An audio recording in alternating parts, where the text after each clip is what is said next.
Blue Florida Classic is back on Saturday, November 22nd, 2025. Come see the Florida A&M Rattlers and the Bethune-Cookman Wildcats. Two legends, one stage. From the tailgates to the touchdowns, the vibe never stops. The FAMU Marching 100 and the BCU Marching Wildcats are bringing the battle and the heat. This is our game, our weekend, our classic. Tickets are on sale now at floridaclassic.org. The Florida Blue Florida Classic. Hey, what's up, everybody? Welcome. It's HBCU Game Day. The Florida Classic is on the way. The SWAC Championship is on the way. The Celebration Bowl is on the way for Midtown Atlanta. It's your favorite podcast. I think we call it HBCU Game Day. Symone hanging out with us here. TC in the building. Minivan outside. We're ready to roll. What's up, Symone? Did you know your neck was rolling at the beginning of the video? My neck was rolling? What did I twist and a snap? What was going on? It was like, what's up, everybody? I got a big head, man. It's hard It's a lot to hold up. A lot to hold up. All right, let's go to our man as well. Bring him on in. Wilton Jackson, what's up? Tie and all. We're still trying to break the brother down into semi-casual, cookout casual. He won't play ball with us, Symone. He said, man, don't do that. He said, I'm not stupid at y'all level. I still got some professionalism. I done came on this show and not had a tie on a couple times this week, or a couple times this year. So I'm going to come back to the no tie. I just decided to throw on the tie the last 2 weeks. That's all. All right. Talking about professional, unprofessional. We saw some unprofessional activity, if you will. Halftime, it was Bethune-Cookman at Grambling. I was watching the game on SWAC TV, turned it right before halftime, and never went back, and I missed it. It was the brawl for all. They were throwing down. Not a good look. Fighting in sports, never a good look. Bethune-Cookman, Grambling both have multiple players suspended moving forward for the last 2 weeks. Wilton, what did you think of the brawl for all? I definitely think it's a situation where it shouldn't have happened, obviously, because you don't ever want to see a situation like that happening, two teams fighting in a game. And not only is it just not good in general for the teams, but it's just not good sportsmanship. But then, too, also, like these, if you really think about it and pay attention to it, these are two teams that have a lot to still play for in this season. And granted, we're looking at 2 weeks left. If you are Grambling, you're basically number 2 in the West behind Prairie View. And the last thing you really want to do is hurt some of your chances to potentially miss out on having some of your best players to play in these last couple of games where you're trying to basically, uproot Prairie View from being the leader in the SWAC West. So I just look at that. I looked at that from a standpoint of the fact that it goes back to coaching and making sure that your players are disciplined and there's a certain level of structure. I just didn't agree with it at all. And like you, Tolly, I was watching the game, and just before halftime, I turned to watch another game. But when I saw that and saw the magnitude of it, I just definitely did not agree with it at all. It was certainly not a good look. Yeah, I mean, Saturday started out as such a great day. There was like 4 games on SWAC TV. I was flipping back and forth. There were so many championship scenario implications being played out. Minus the fight, Bethune-Cookman kind of eliminated themselves with that loss against Grambling. But that's been the talk of the streets at the beginning of the week. And Symone, Cam Newton, Deion Jackson, they were talking about it, and they didn't pull any punches. And now some people are mad at them for keeping it 100. Yeah, it's tough. Obviously, it's a sensitive topic. You know what I mean? I think we can all agree that there's no place for that, especially like with Wilton saying, with both teams had things at stake in the game. Usually you see that kind of stuff when it's eliminated teams and they're frustrated. But, yeah, we got some reactions from different people. Cameron Newton, obviously a host on First Take, host of his own podcast. At this moment, not directly correlated with an HBCU. Deion Jackson, obviously the head coach of an HBCU program. And people were not happy. The general consensus was not happy with what Deion Jackson had to say, and also Cam Newton. I think the biggest issue with what Deion Jackson said is because he used the term ghetto. And we know the term ghetto. Ghetto. My sister does always say, why do you – okay, she says I hit my T's hard. But anyways, we know the term ghetto is used a lot. It's very derogatory. Like, Now, me personally, I use ghetto to describe any, race. I'm raceless using ghetto. You know what I mean? I throw that around for any racial group. I've caught a few strays. And I'm not on time. I catch a few strays. But we know when black people are involved and the term ghetto is used, there's a lot of history with that word in black people. So I think him using the term ghetto. We get mad when black people say it outside. Yeah. Outside. Yeah. When they say it outside, we get a little mad. Yeah, to describe something that everybody does. I mean, teams fight across all conferences, across all levels of sport. Anyways, I think it's the fact that Deshaun Jackson used ghetto. I think ghetto kind of triggered people. But I think the overall message was very clear. It's not a good representation of the schools and the programs. Now, is it damning? Is it going to cause damage for years and even past this week? I don't think so, because it happens all the time. But people are saying, oh, PWIs do it too, but he's not talking about PWI. We're talking about what's going on here. It's like when you get in trouble, you're like, oh, well, I'm not her mama. You know what I'm saying? I'm not that other girl's at school mama. I'm your mama. Well, guys, I think here's one thing that it comes down to. When things happen at PWIs or the professional level, let's just say, for example, we're sitting here in Atlanta. If there was a big fight at Georgia, right, the folks at Georgia Tech aren't going to be affected by that. They're not going to associate themselves with it. They're not going to say, man, y'all are messing it up for everybody here in Georgia. They're going to say, no, them Bamas over there ain't got nothing to do with us. We told you they were savages, right? Like there's no correlation. Like everybody is autonomous and they're their own individual silo, their own individual corporation. Because we are traditionally and chronically underfunded, undervalued, lack of resources. We got to stick together and we got to ride together, but we also got to be our own thing. So that's why you see when things happen at an HBCU level, it gets lumped by some people into the same umbrella. You're not going to say, well, they ain't got nothing to do with us, because when you need that extra shine, you're going to come under the pretense of the HBCU umbrella. So it's kind of a two-edged sword, a two-way street. I would love it if HBCUs get to the point where they're their own individual brand strong enough to stand on their own, and they can say, look, that what Bethune and Grant, they ain't got nothing to do with us over here. We're our own thing. But it's just that kind of catch-22 where we're not in that position right now. Yeah. Nor have we ever been. Yeah, and it's not even just with the HBCU schools, it's black people in general. Like, we're a minority. Unfortunately, we represent each other out here. It shouldn't be that way, but it is that way. So it sucks, but it's the way it is, sadly. Yeah. Wilton, you're the college professor. We don't want to do all this highbrow political commentary, social commentary, without getting your spin as well. No, I lean more to what Symone was saying as well, and it's one of those situations where, like, ghetto, when that term is used, like, while we know it's often used with black people, it's not a neutral descriptor. It probably should be, but it's not. It's definitely more so targeted to African American communities. So when you have a coach like Deshaun Jackson using that term for that, it's just more so thinking like, you have to ask yourself, or the general public was asking themselves, most of them were asking themselves, like, would he use that same term, to your point, Tyler, if this was Georgia versus Alabama, or if this was Auburn versus Georgia, or what have you. So I think it's more of the situation of, yes, he described and gave his analysis on what happened, and the fact that should there be better conduct, absolutely, by both teams, that's no questions asked. But I think that the way his choice of words and what he chose to use to describe, particularly using the word ghetto, is just more so of the undertones and implications that he maybe should have tweaked a little bit differently.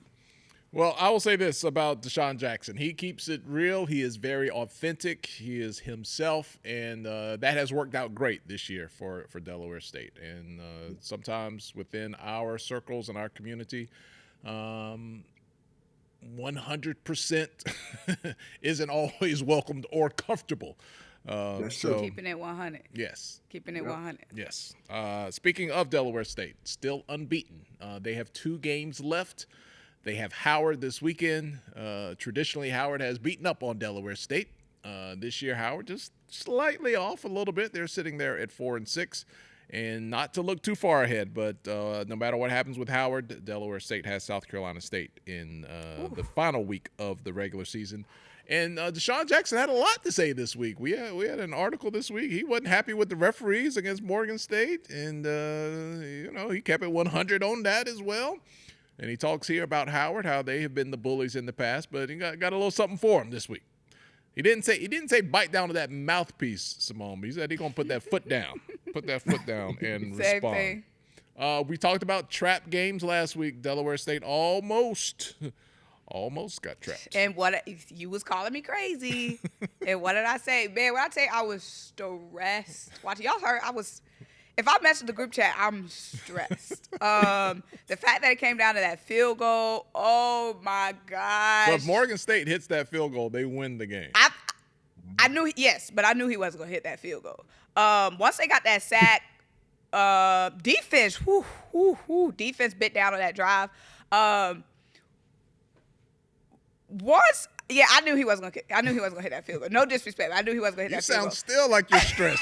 You got PTSD because from it that was game. like with that final drive, you just hate to see a team in a position to walk it off.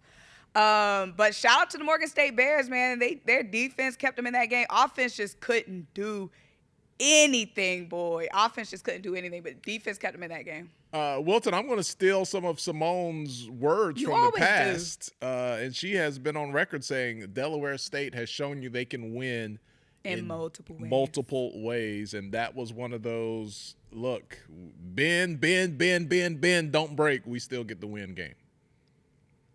No, absolutely. And that's important for a team to be able to show that, because every game is not going to be a blowout. Every game is not going to be separation in the second half or after halftime. Some games are going to be close against teams that you thought that may have been a blowout, and you just have to find a way to win. And I think this is exactly a perfect display of what we saw between Delaware State and Morgan State, that this was a pivotal MEAC game. Obviously, Delaware State had a lot to lose, and Morgan State was a team that, of course, they're not going to win a MEAC championship this year, but they can also play spoiler, and they almost did that. And so when good teams want to continue to elevate to being great teams and winning a championship, you find a way to win. And that's what Delaware State did. And if you're Deion Jackson, you live to fight another day, and your championship hopes of having and earning that crown in the MEAC are still alive. And at the end of the day, that's pretty much what that's all you can ask for. Look, we are a family here. We are a community. People watching our videos, our comments, they get down with us. We keep it real. So I'm going to keep it real here. Miles won't tell you, but while I'm on camera here, I want Wilton to tilt his laptop down. Yeah, because all we got is Wilton, we got you looking like Mr. Potato Head, and I cannot do the entire show imagining little hands coming out of your head. Screen talking. Now, Director Miles, it'd be like throughout the show, it just be less. It'd be sinking. All right, let's see Wilton full screen now. Miles, did you get him straight? There you go. Right, come on, Kappa. Let's see them shoulders. We got to see that Kappa pin. We got to see the tie. Let's see them shoulders, Kappa. Hide in them shoulders. It's our director's fault, Wilton. He did not get you straight. He was but stuck. I was just going to hit record and say, y'all figure it out. He was stuck in Florida for like 5 days. He decided to travel during the governmental shutdown. So I don't know. We're gonna give Miles a break. There we go. All right. There's your Miles reference for the show. All right, Miles, let's show everybody the MEAC remaining schedule, because in these last 2 weeks, it's not a slam dunk. Some people are like, well, Central had their chance. They're not done. Central can cause some havoc this weekend. Actually, it's a Friday night game, if I'm not mistaken. Why do we have something's off? Oh, never mind. I'm off. You sure? Go ahead. Okay, you sure? Because I took time with this graphic now. Don't be talking about my graphic. All right, so Friday night, North Carolina Central is hosting South Carolina State. If they beat South Carolina State, that'll make it interesting, because Delaware State is not locked. South Carolina State is not locked. So that's going to be really the game of the weekend. South Carolina State Central in Durham.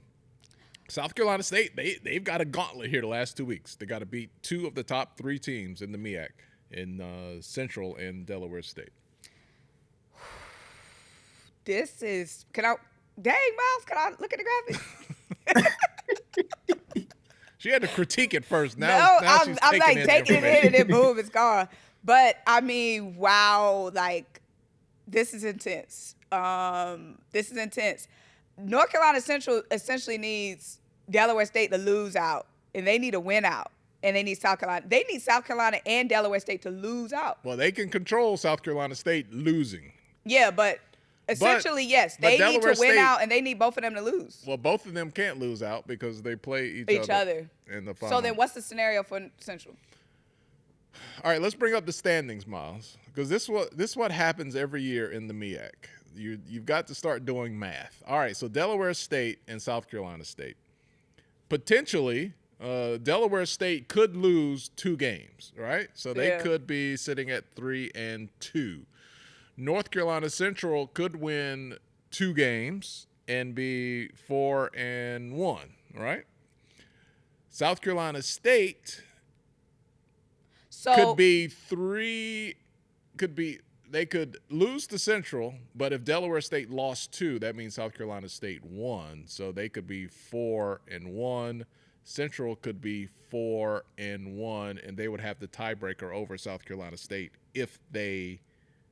So Central needs Delaware State to lose out, and they need to win out, essentially, because North Carolina Central winning out includes beating South Carolina State. Correct. Okay. Right. So if Delaware State win, and help us out here, Professor. If Delaware State wins against Howard, then the worst they can do is 4-1. And if South Carolina State loses to Central but beats Delaware State, then they would be 4-1, and they would own the tiebreaker over Delaware State by beating them. Essentially, But if North Carolina Central beats South Carolina State and wins their last game, then they too would be 4-1. So Central would own the tiebreaker over South Carolina State because if they hypothetically beat them, but Central would not own the tiebreaker over Delaware State. So it'd be a 3-way tie, and then we'd have to go to something else. And this is how the MEAC ends every year. I feel like it's going to come down to that. It's just going to come down to Delaware State, South Carolina State, last game of the season. I mean, that would be. That's the simplest way to look at it. Yeah. I feel like that's what it's going to come down to. Less math involved that way. Yeah. Essentially. If South Carolina State beats Central, Delaware State beats Howard, then we'll have the de facto MEAC championship game, final game at Delaware State of the regular season. Right. Too much stress, man. What do you think is going to happen, Wilton? That could happen. What do you think is going to happen? I think Delaware State is going to win this game. It's going to be a test, and I think that. But the beauty of that is this is a team that's been tested all season, and we've seen week after week. And to Symone's point, she's been stressed, but like there have been times where Delaware State has looked really, really great. They've looked dominant. And then there are times where they've been quiet. And when I say quiet, meaning like the inconsistency sometimes when it comes to the offense, like we saw them struggle a little bit when it came to Norfolk State in that first half. And then we've also seen where they've given up some big explosive plays on defense that have come back to hurt them in a way, although they found a way to win the game. So I think when you start talking about these next 2 games against 2 premier programs in the MEAC that know what it feels like to get to or knows what it feels like to win a MEAC championship, I think it's going to be more so of making sure that Deion Jackson says, like, okay, we have to get to a different level of intensity these next 2 weeks. That's not to say you change up your game plan, you change up how practice goes, things like that. But there's a bigger sense of urgency that's going to be needed because you've never been here before. Like your last winning season was, 2012? And the last time you won a MEAC title was 2007. So you talk about math, that's more than 5 years in between both of those. So to be able to know or to be able to make sure that your players are locked in, you have to start in making sure that obviously – making sure that they're still doing the little things that have really, really helped them get to this point, but also keeping that major sense of urgency that we can't let up in any particular ways if we want to beat these premier MEAC programs to earn the crown of getting the MEAC championship. All right, let's look at those standings one more time in the MEAC because I think we can say with absolute certainty that no one can clinch this weekend because even if Delaware State wins and South Carolina State loses, they still have to play each other. Yeah. So exactly. It's going to come, no matter what happens this weekend, it's going to come down to the final week of the regular season.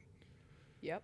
All right. Yep. They will correct us in the comments if we're wrong, but I'm pretty sure mathematically it's going to absolutely come down to the last week. All right, let's talk about the SWAC. Prairie View is on the verge of clinching the West. They're a lot closer than anyone in the MEAC of clinching anything. What would that say about the first year of Tremaine Jackson to come in there and continue that tradition? It's not new for Prairie View to make it to the SWAC championship. It would just be new for them to win it and get to the Celebration Bowl. He said he ain't worrying about clinching the West. He's just going to go out and play the game. They got UAPB this weekend. But that would be an excellent feather in the cap. You know what that means, Symone? Feather in the cap? Yes. Sometimes I say stuff, Symone, and you're like, what? Stuff like scuttlebutt. Excellent feather in the cap for Tremaine Jackson if they clinch things. Yeah, and they was talking about, they was talking about Deshaun Jackson at Media Day. They was talking about Tremaine Jackson at Media Day, the HBCU fans, and look, they just over what here. What they say about Tremaine? Remember he was talking about the social media team yeah. Oh, yeah, because I asked him that, didn't I? Yeah, I set him up. Right. Y'all winning social media, coach. Says who? What they talking about?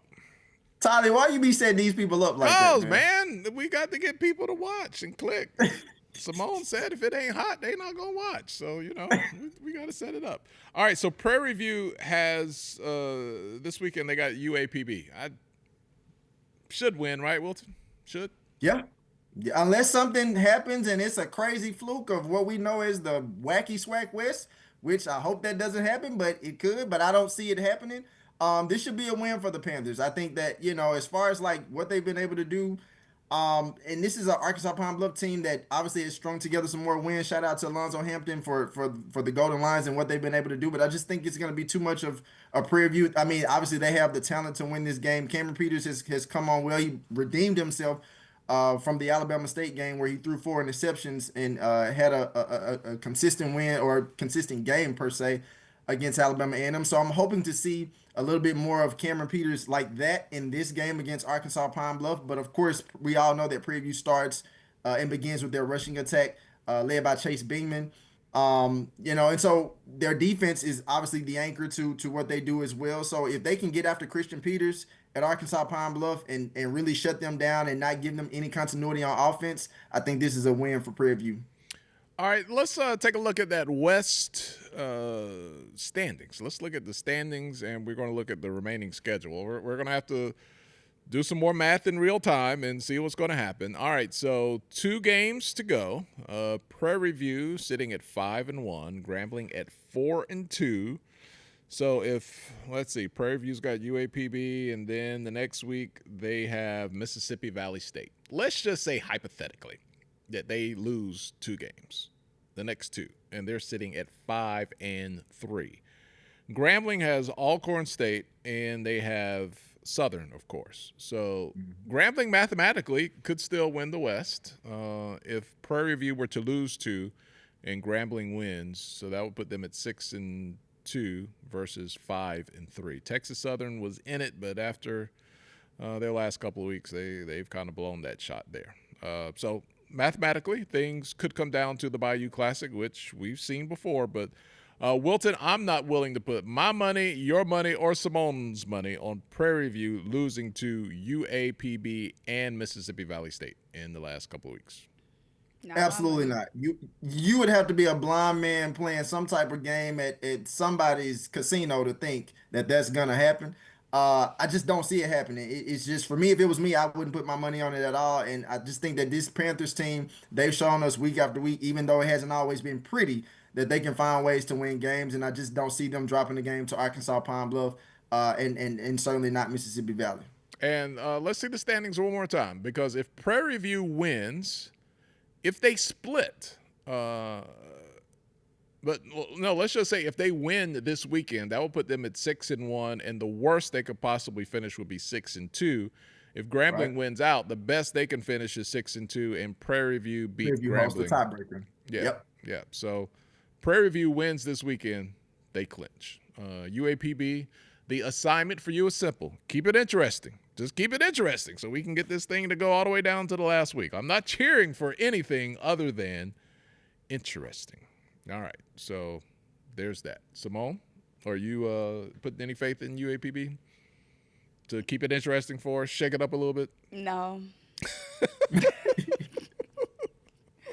That'll be a no. All right, let's But talk. I have to say though, Yeah, for real, and I know I probably said this before. I like the fact that they found more games, or not found more games, but they've won more games this year. Like, I mean, because Alonzo Hampton has been trying and trying and trying. How many times have we talked about the Golden Lions just finding a way to win games? So just to see them be able to accumulate some wins this season, it's been a really bright spot to see. But this just won't be the week that they'll beat the Panthers. Yeah, love Coach Hampton. Super personality, great backstory, great origin story on how he got to where he is, and would love to see UAPB as a contender out west. All right, let's go to the east now, where things are a little bit tighter. We got Jackson State and we got Alabama State, who are both still in the fight. Jackson State has a undermanned Bethune-Cookman team, and they have, I would say, an improving Alcorn State team, right? Well, Alcorn State's getting better, right? No, they've certainly gotten better from the very first start of the season. The running joke for me, well, not necessarily a joke per se, but we've seen Jalen Tolbert look like an actual quarterback over the last couple of weeks versus like him being more of a running quarterback for the first, I guess you could say, half of the season. And so seeing him being able to air the ball out, get the ball to his wide receivers, you're seeing that Braves offense build a sense of continuity. And I think that more so than anything on the defensive side of the ball, we already knew that they had playmakers that can make plays. So they've been able to kind of, again, string together some wins. And so it'll be interesting to kind of see what they end up doing over the last 2 weeks of the season. Obviously, they're trying to get back to 500 in their overall record, and they won't be necessarily competing for a SWAC title. But of course, when you're Alcorn and when you play Jackson State, they're always looking to play spoiler in the Soul Bowl. All right, this is the mathematical show, Miles. So let's look at the SWAC East standings, and let's talk about scenarios here. All right, so Jackson State and Alabama State are tied at 5-1. They have Mississippi Valley this weekend. Alabama State does, and then they have Arkansas Pine Bluff, and then Tuskegee. Man, what are you thinking, Symone? Jackson or Alabama State? Jackson has Bethune-Cookman. I saw. They have Alcorn. I gotta go with Jackson. I feel like they're in the position. Obviously, they control their own destiny. I don't know, man. I just feel like Jackson they're gonna do it, bro. I'm feeling a Jackson, Delaware State Celebration Bowl. That would be nice. They would show up for that. They would show up for that. I mean, Alabama State would show up as well. Wilton, oh God, you just gotta win your head-to-head. Alabama State had to win that game. They had to win the head-to-head. They did it. Yeah. I was saying, Wilton, it would be slightly unfair because you do collect a check from Jackson State. You do live in Jackson, Mississippi. Do you see a scenario where Jackson State doesn't make it to the SWAC championship game? I don't. And that's not even because I just live here. I just think that Jackson State, when you look at the teams across the SWAC and where they sit at, I think that this is obviously the most talented team in the SWAC. I think they have all the parts that you need to have a championship winning team. From the, obviously from the quarterback situation and the running backs that they have in their running back room. But I think we don't give enough credit to Jackson State's offensive line and what they've been able to do, both to allow for the passing game and the running game to gel in the way that it has over the last several years. But I think that you're also having the playmakers that they have on defense. And believe it or not, I really do think it's going to come down to, specifically when you start talking about them playing against Bethune-Cookman, their defense being able to make critical plays, because this is a Bethune-Cookman team that we know that can score. And we've seen them always, not even just this year, but in previous years, be able to score on a lot of explosive plays. And I don't think that's going to be any different this year. And I think that Jackson State's defense will definitely have to be on its P's and Q's and, being able to contain some of those explosive plays, which I think that they will. But I think this is a really good test for them, final SWAC East test at that, before going into the Soul Bowl when they face Alcorn the following week. I feel like coming off of that brawl for all, it's just like, I feel like it's probably going to be a little demoralizing for Bethune-Cookman, especially after the media storm, what it's probably going to do for the locker room, players being suspended, and then you're playing Jackson State. Yeah, I don't know, man. I feel like Jackson got it.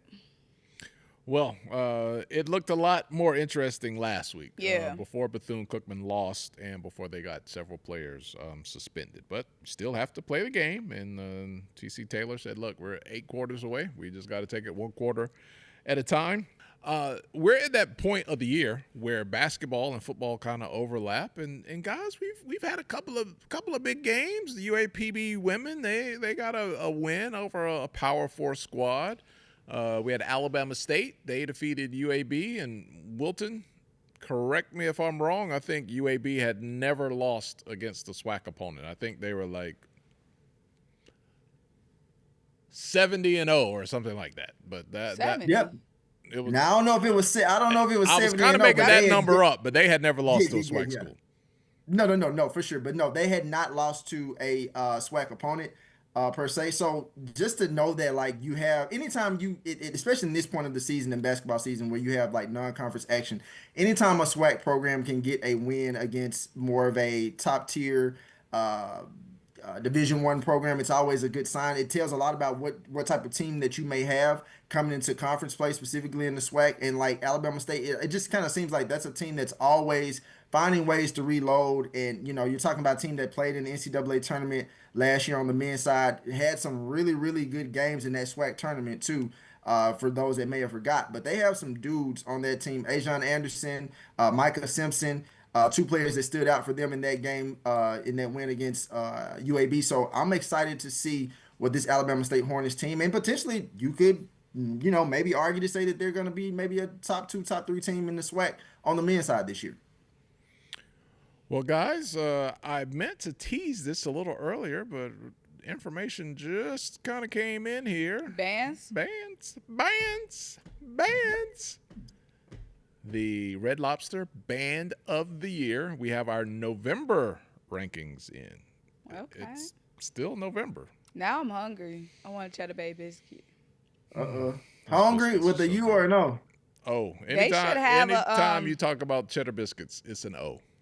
They should have a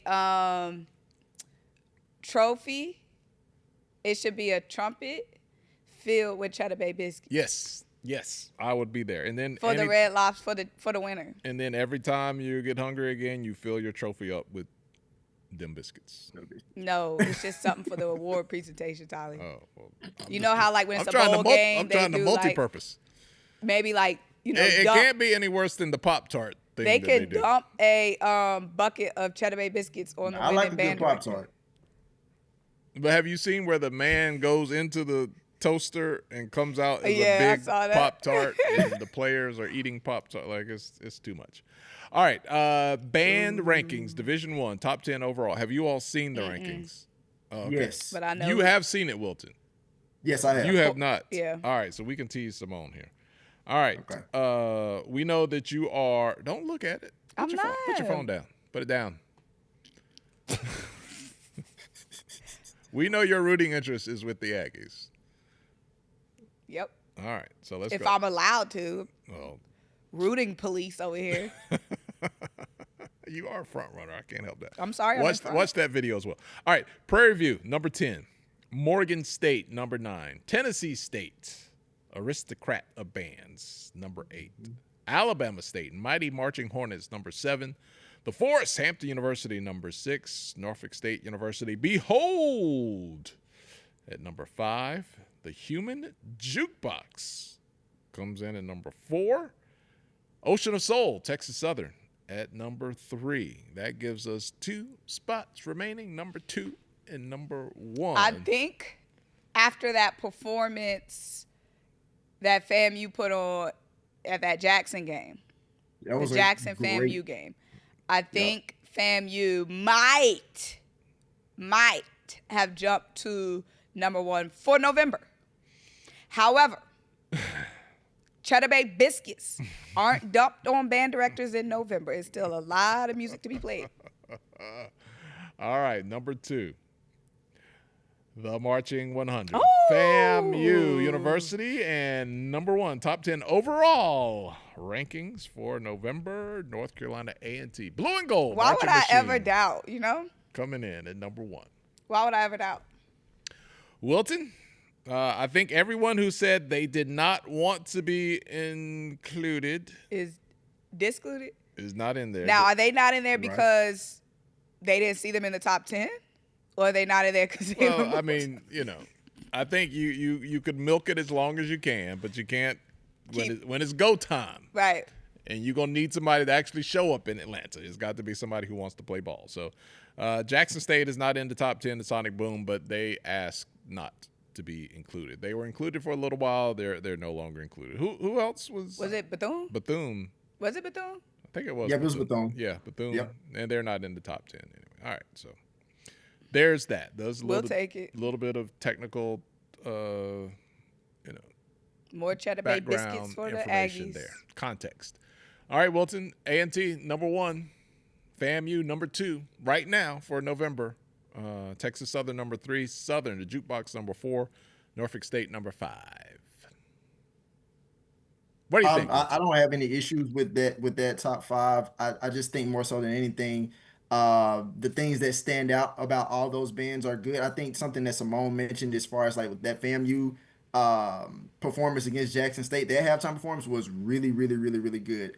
And as a person who's from Jackson, I actually absolutely thought that the Rattlers, the March 100, had a really, really good performance at halftime against Jackson State in that game. But I think more so than anything, number 1, North Carolina A&T is not a surprise.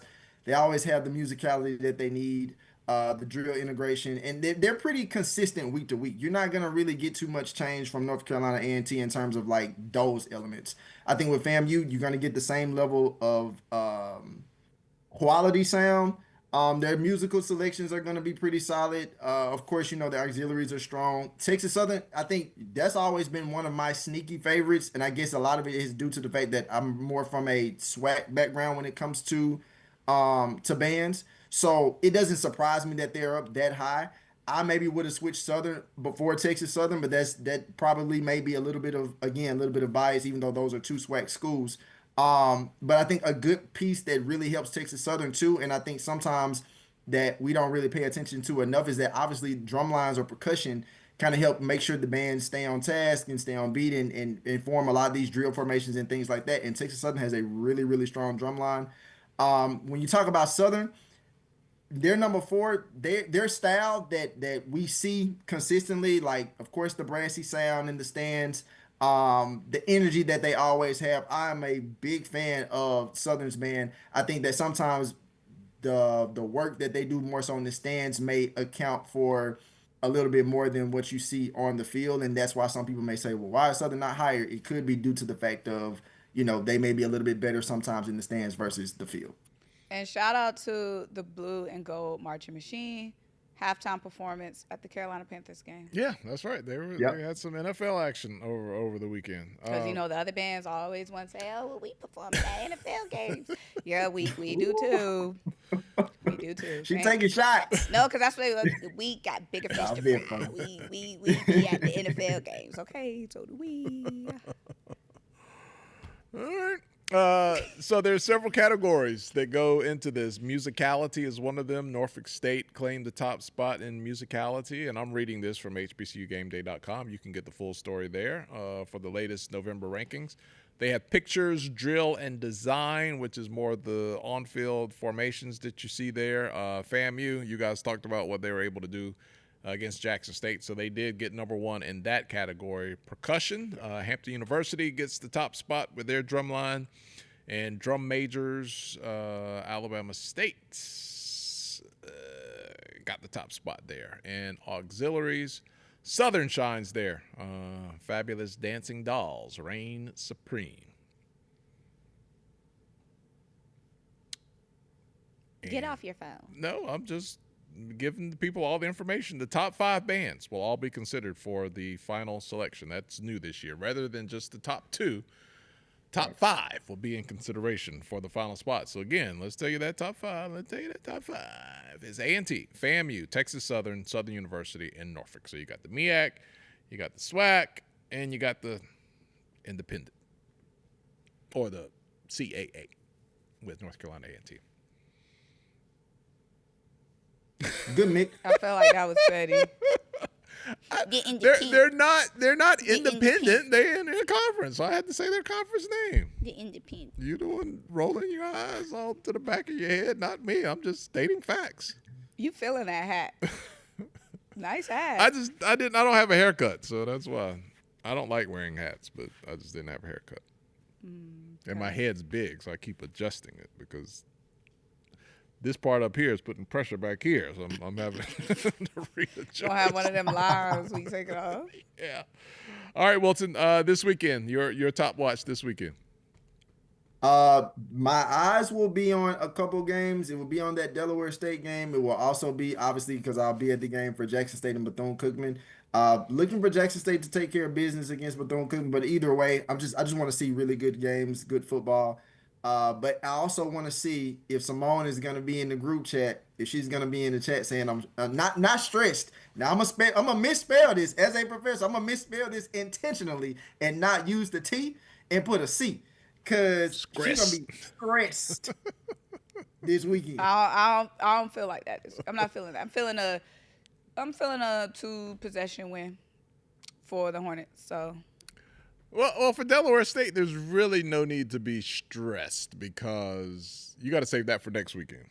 Exactly. I'm saying this weekend I'm not feeling no stress. That's what I'm saying. This weekend you can chill because even if they lose, next week I'm terrified. Next weekend is I'm terrified. What it's all about. Terrified. But one week at a time. Deal with Tennis Berry and his squad. Can't look past a single opponent. One game at a time. 60 minutes. 4 quarters. 1 quarter actually at a time. 1 possession at a time. 1 snap at a time. So I can't look ahead past Howard. But I'm going to be glued in. We got North Carolina Central and South Carolina State, right? This weekend, yeah. Weekend. That's Central's last. Central's got That's to make their something last shake. hope. But they almost got caught. They almost got caught by my other team. Almost got caught by the Spartans. Obviously, I need South Carolina State to lose this game. So you just want Delaware to just walk. You just want them to walk in there. Yeah. I'll need South Carolina State to lose this week. Okay. All right. I don't have a dog in the fight. I'm just cheering for interesting, and no matter what happens, the MEAC is going to come down to the final week. So we are guaranteed an interesting finish there. All right, boys and girls, that's been another week. It has been fun. Mackenzie Scott, thank you for dropping that money on Winston-Salem State University. Drop some money on HBCU Gameday. Well, there is that. But we talked about Mackenzie last weekend, gave her props, invited her to the cookout. We had our plate ready, and right after that, I'm just saying, Winston-Salem State got $50 million. Symone says give some to game day. That'll be a couple more plates. We will not, we will show love. We will show the love. All right, for Wilton Jackson, for Symone Stanley, I'm Tolly Carr. Am I looking, when I look? You didn't do it right. Miles, I told you to fix it, man. I need to be over there. So when I look at Symone. He said that's what he had the first time. I don't know, Miles. I think you got it wrong. Anyway, all right, we'll talk to you guys next week. Enjoy that football. We'll get together and do it again right here on HBCU Game Day.